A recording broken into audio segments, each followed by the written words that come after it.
Hello dear students. हम लेके आए हैं सिखावटी मिशन 100 के अध्याय 5 का पार्ट बी, जो कि हमारा है चुंबकत्व एवं द्रव्य। तो आज हम अति लघुतरात्मक प्रश्न देखेंगे। इसमें पिछले लेक्चर में हमने इसके रिक्त स्थान वाले प्रश्न देखे थे। अति लघुतरात्मक 1 नंबर का है, चुंबकत्व के लिए गाउस का नियम लिखिए। तो देखिए बच्चों, गाउस का नियम विद्युत क्षेत्र के लिए भी होता है और चुंबकीय क्षेत्र के लिए। विद्युत क्षेत्र के लिए होता है कि ई डॉट डी एस का चक्रीय समाकलन जो होता है वो किसके इक्वल होता है, जो उसके द्वारा कुल चार्ज है बंद पृष्ठ के अंदर, वो जो गाउसियन पृष्ठ है उसके अंदर जो कुल चार्ज है सिग्मा क्यूब बट्टा में एप्सिलॉन नोट। तो ये होता है हमारे पास क्या, विद्युत फ्लक्स का मान। विद्युत फ्लक्स का मान होता है सिग्मा क्यूब बट्टा एप्सिलॉन नोट। अब अगर हम चुंबकत्व के लिए बात करें तो चुंबकत्व के लिए क्या होता है, जो फ्लक्स होता है बी डॉट डी एस वो कितना होता है, 0। ऐसा है क्यों कि यहाँ पे हम बात करते हैं चुंबकीय आवेश की, है ना। और एकल चुंबकीय ध्रुव का तो अस्तित्व होता नहीं है ना। हमेशा जो है वो कोई चुंबक है तो उसमें हमेशा 2 ध्रुव होते हैं। आप चाहे एक बड़ी चुंबक ले लो, उसके बीच में से तोड़ दोगे तो भी क्या हो जाएंगे, उसमें वापस से दोनों ध्रुव बन जाएंगे।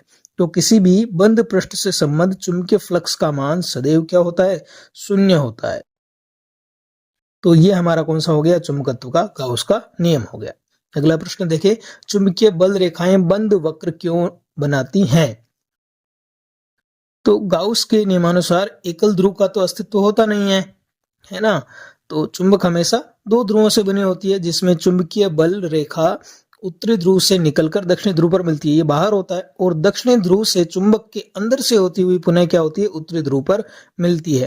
तो इस प्रकार से एक उत्तरी ध्रुव होता है, एक दक्षिणी ध्रुव होता है। तो चुंबक के बाहर चुंबकीय बल रेखा उत्तरी ध्रुव से दक्षिणी ध्रुव की तरफ जाती है और वापस दक्षिणी ध्रुव से किधर आ जाती है, उत्तरी ध्रुव की आ जाती है चुंबक के अंदर। इस प्रकार से ये एक चक्रीय रूप में बंद वक्र का निर्माण करती है, जबकि विद्युत क्षेत्र रेखाओं के लिए ऐसा नहीं था।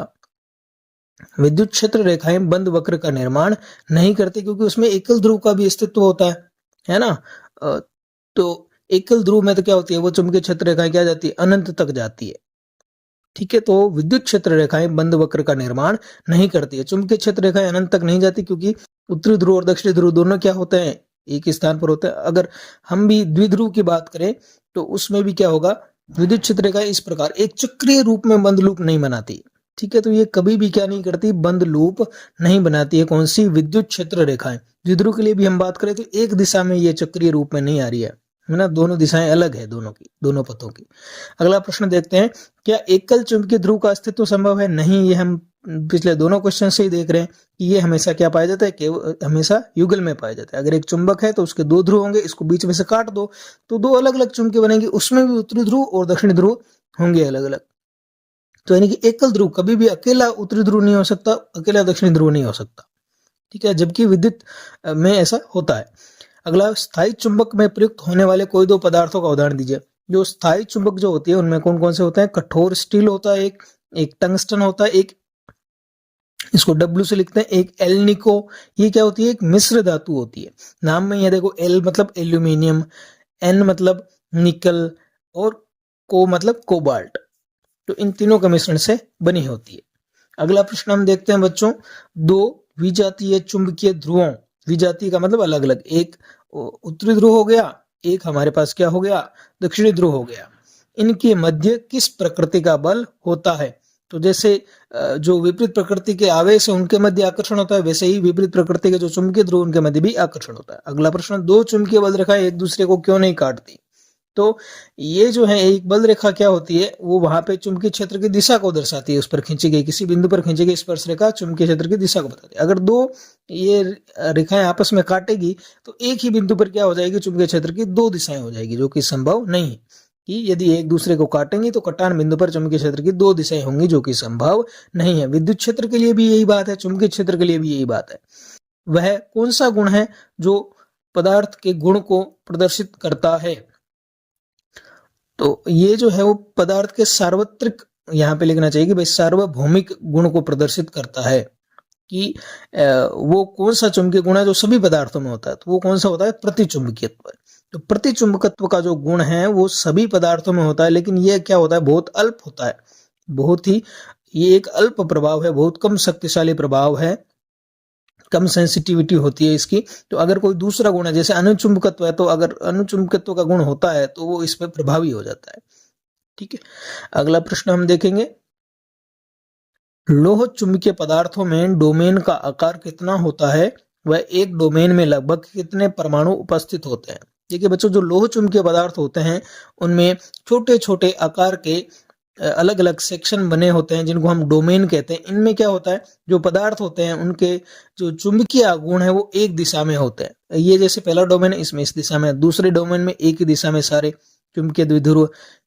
तो इस प्रकार अगर हम एक स्पेसिफिक डोमेन का कहें तो उस डोमेन में सभी जो चुंबकीय द्विध्रुव होंगे वो समान दिशा में होंगे, चुंबकीय द्विध्रुव आघूर्ण उनके समान दिशा में होंगे।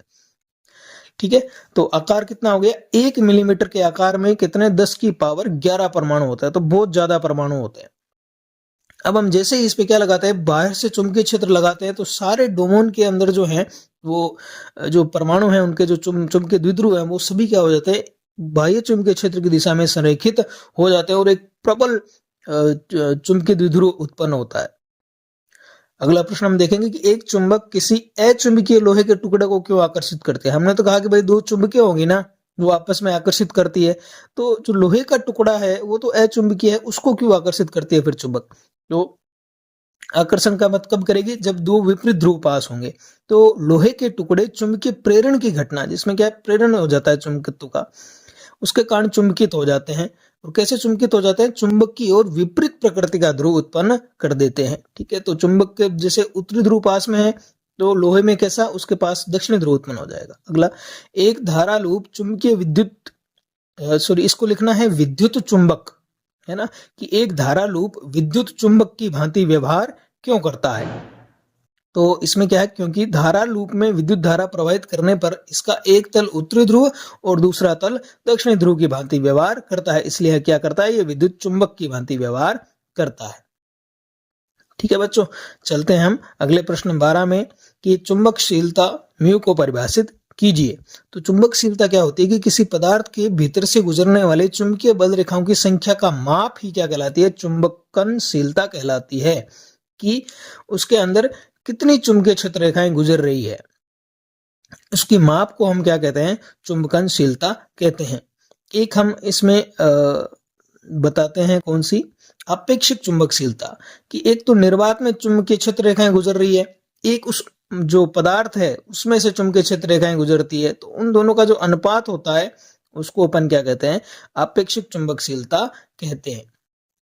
तो जैसे ये एग्जांपल है, इसमें अंदर से थोड़ी ज्यादा गुजर रही है बाहर की तुलना में चुंबकीय क्षेत्र रेखाएं, तो इसका जो म्यू आर है वो ग्रेटर ज्यादा है, म्यू आर और म्यू में ये रिलेशन होता है। अगला प्रश्न हम देखेंगे बच्चों कि चुंबकन तीव्रता आई इंटेंसिटी को परिभाषित कीजिए। कि चुंबकन तीव्रता क्या होती है, कि जैसे कोई पदार्थ है उसको हमने बाहर से चुंबकीय क्षेत्र उस पर लगाया, तो जो जितने भी परमाणु हैं उनका चुंबकीय आघूर्ण संरक्षित हो जाएगा एक दिशा में। तो हमें क्या लेना है, एकांक आयतन में जो भी चुंबकीय आघूर्ण है उसको ही हम क्या कहते हैं, चुंबकन तीव्रता कहते हैं। कि प्रति एकांक आयतन में चुंबकीय आघूर्ण m को ही हम चुंबकन तीव्रता कहते हैं, यानी कि I इक्वल टू हो जाएगा m अपॉन में v, कि उस टोटल v आयतन में चुंबकीय आघूर्ण कितना है, टोटल चुंबकीय आघूर्ण m बट्टा v, इसको अपन कहते हैं चुंबकन तीव्रता।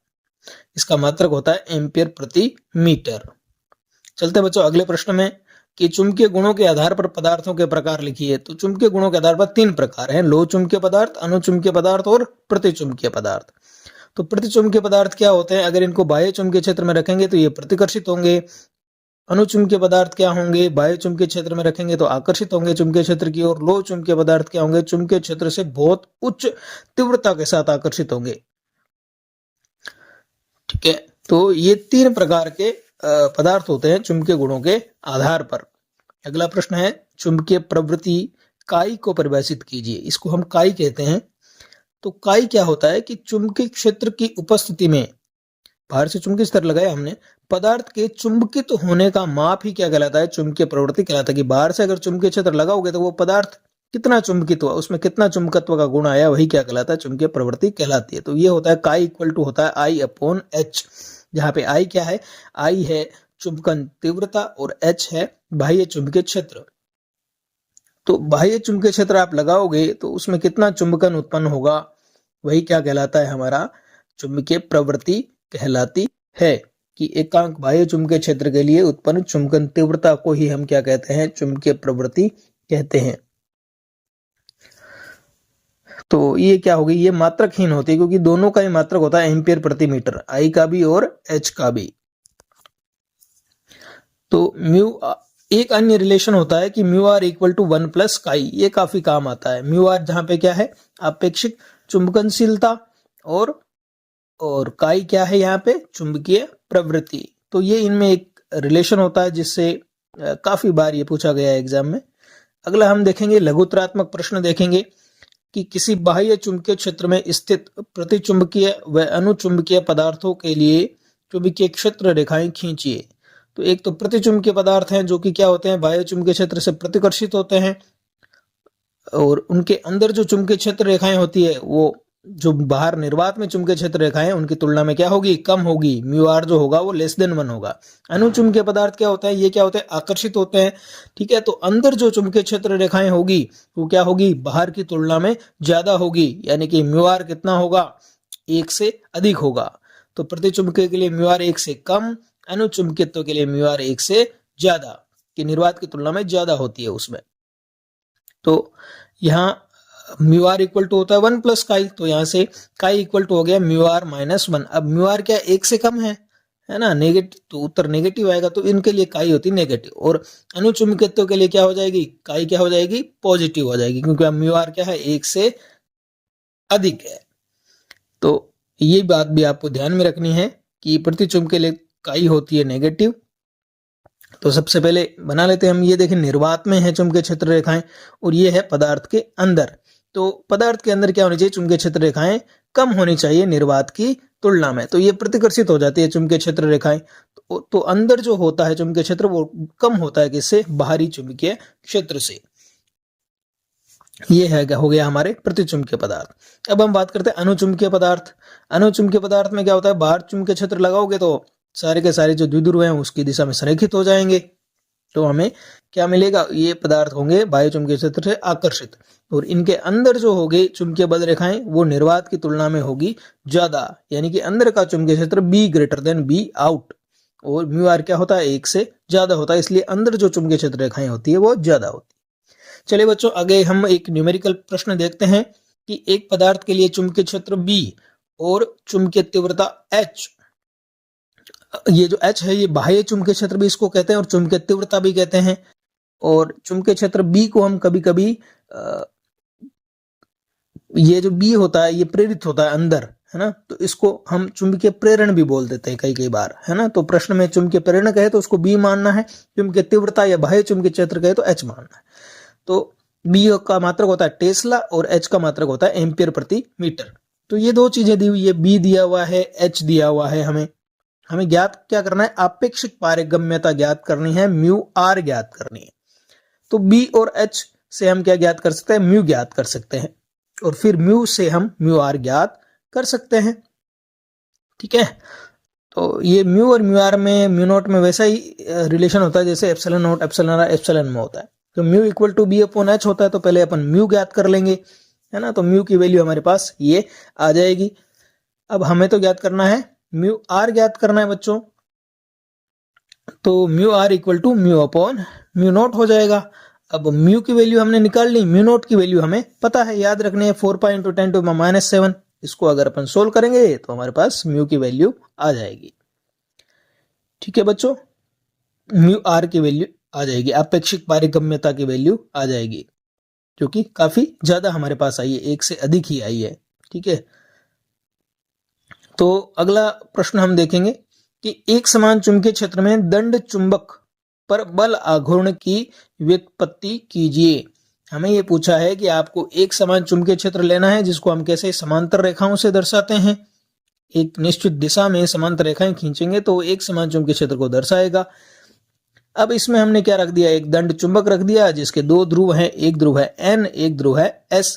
तो जो N ध्रुव होता है उस पे तो चुंबकीय क्षेत्र की दिशा में बल लगेगा, और जो S ध्रुव होता है उसमें चुंबकीय क्षेत्र की दिशा के विपरीत बल लगता है। वहां विद्युत क्षेत्र के लिए होता था QE, यहाँ पे होता है MB, जहां जो M है वो एक अदिश राशि है, इसको ध्रुव प्रबलता हम कहते हैं। ठीक है, अगर सदिश हम लिखते हैं तो उसको चुंबकीय आघूर्ण कहते हैं। स्मॉल m जो लिख रहे हैं हम चुंबकीय ध्रुव प्रबलता के लिए लिख रहे हैं, और S और N के बीच की दूरी सेम क्या है, 2L है। तो चुंबक के उत्तरी व दक्षिणी ध्रुवों पर समान बल MB एक दूसरे के विपरीत दिशा में कार्यरत होता है, इसलिए टोटल बल तो क्या हो गया, 0 हो गया। तो क्या हो गया, परिणामी बल तो क्या हो गया, 0 हो गया। परंतु संरेखित न होकर बलयुग्म का निर्माण करें। अब यहाँ पे देखें कि दोनों बलों की जो दिशाएं हैं, वो जो क्रिया रेखाएं हैं वो एक बिंदु पर नहीं मिल रही, उनकी क्रिया रेखाओं के मध्य एक दूरी है ना। तो इनकी क्रिया रेखाएं क्या है, अलग अलग हैं, ये एक ही रेखा के अनुदिश नहीं है। अगर ये एक ही रेखा के अनुदिश होती है ना तो बल भी 0 होता और बल आघूर्ण भी 0 होता। परंतु अब क्या है कि इनकी बल रेखाएं संरेखित नहीं है, तो क्या होगा कि जैसे हम पेन को एक ऐसे तिरछा रख दें छड़ की तरह और एक धागा दोनों तरफ बांध दें, तो क्या होगा, वो छड़ समांतर हो जाएगी, है ना। तो वो कौन होता है, वो बल युग्म होता है, वो बल आघूर्ण उस पर उत्पन्न करता है। तो बल आघूर्ण क्या होता है, बल इंटू दोनों बलों की क्रिया रेखाओं के मध्य की लंबवत दूरी। तो बल तो हमने देख लिया कितना आ रहा है, MB आ रहा है, और दोनों रेखाओं के मध्य की अगर इसको कोण थीटा मान लें, है ना, चुंबकीय आघूर्ण और B के बीच के कोण को थीटा मान ले, तो ये हो जाएगी 2L sin थीटा, बीच की लंबवत दूरी हो जाएगी 2L sin थीटा। तो टो इक्वल टू हो जाएगा MB into 2L sin theta. अब M इंटू 2L इसको थोड़ा अलग लिख लेंगे और B sin थीटा को आगे लिख लेंगे। अब देखिए बच्चों, जैसे जैसे Q इंटू 2L क्या होता था, विद्युत द्विध्रुव आघूर्ण होता था, वैसे ही M इंटू 2L क्या होता है, चुंबकीय द्विध्रुव आघूर्ण होता है, जिसको हम क्या करते हैं, सदिश कैपिटल M से लिख देते हैं यहाँ पे, है ना। ठीक है, तो M इंटू 2L को हम क्या कहेंगे, चुंबकीय द्विध्रुव आघूर्ण, तो इसको हम कैपिटल M से लिख देंगे। ठीक है, जो कि क्या होती है, सदिश राशि होती है। तो जो कैपिटल M है एक सदिश राशि है, तो कैपिटल M का परिमाण कैपिटल B का परिमाण sin थीटा, तो इसको हम लिख सकते हैं M और B का सदिश गुणनफल M क्रॉस B, हम इसको लिख सकते हैं। तो जैसे विद्युत क्षेत्र के लिए यही जो होता है, विद्युत द्विध्रुव के लिए वो E क्रॉस जो होता है, ये हमारे पास आता है P क्रॉस E, है ना। तो यहाँ पे क्या आ गया, M क्रॉस B आ गया, E की जगह B आ गया। तो स्मॉल m तो क्या है, ध्रुव प्रबलता है, और कैपिटल M क्या है, चुंबकीय द्विध्रुव आघूर्ण है। ये हमें ध्यान में रखना है कि चुंबकीय द्विध्रुव आघूर्ण तो एक सदिश राशि है, ध्रुव प्रबलता एक अदिश राशि है। तो ये हमारे पास आ गया क्या, कि दंड चुंबक पर क्या बल आघूर्ण लगेगा। अगला प्रश्न हम देखेंगे कि चुंबकीय बल रेखाओं के कोई दो गुणधर्म लिखिए। तो पहला गुणधर्म है कि इन पर खींची गई स्पर्श रेखा उस बिंदु पर चुंबकीय क्षेत्र की दिशा को व्यक्त करती है। तो ये जैसे कोई चुंबकीय बल रेखा है, तो किसी भी बिंदु पर जो खींचोगे आप स्पर्श रेखा, वो उस बिंदु पर, उस स्थिति पर चुंबकीय क्षेत्र की दिशा को व्यक्त करेगी। अगला पॉइंट है कि ये जहां सघन होती है वहां चुंबकीय क्षेत्र प्रबल, और जहां विरल होती है वहां चुंबकीय क्षेत्र दुर्बल होता है। तो देखिए बच्चों, अगर इस प्रकार से कुछ चुंबकीय क्षेत्र रेखाएं हो, तो ये जो एरिया है इसमें अगर B1 चुंबकीय क्षेत्र और दूसरे एरिया में B2 हो, तो सघन कहां पर है, B2 वाले एरिया में, तो B2 ज्यादा होगा किससे, B1 से। तो ये दो पॉइंट हमारे पास हो गए। एक तीसरा पॉइंट भी आप लिख सकते हैं कि ये क्या बनाती है, हमेशा बंद लूप का निर्माण करती है, हमेशा ये बंद लूप का निर्माण करेगी। चलें बच्चों, अगला प्रश्न देखते हैं 20वां। छड़ चुंबक को किस प्रकार विचुंबकित किया जा सकता है, यानी कि उसके चुंबकीय क्षेत्र को नष्ट कैसे कर सकते हैं, है ना, कि उसके चुंबकत्व को हमें क्या करना है, नष्ट करना है। तो क्या क्या तरीके अपनाएं कि वो नष्ट हो जाए। तो एक तो गर्म करके पीट कर, एक तो गर्म कर दें, पीट दें, बार बार पटक दें, और पृथ्वी की सतह से लंबे समय तक उसको क्या करें, गाड़ कर रखें, तो उसको क्या किया जा सकता है, विचुंबकीय उसको किया जा सकता है। तो उम्मीद है बच्चों आपको ये वीडियो पसंद आया होगा। आप इस चैनल को जरूर सब्सक्राइब करें, अपने दोस्तों के साथ इस वीडियो को शेयर करें, ताकि आपको एग्जाम में बहुत अच्छे मार्क्स मिले। Thank you.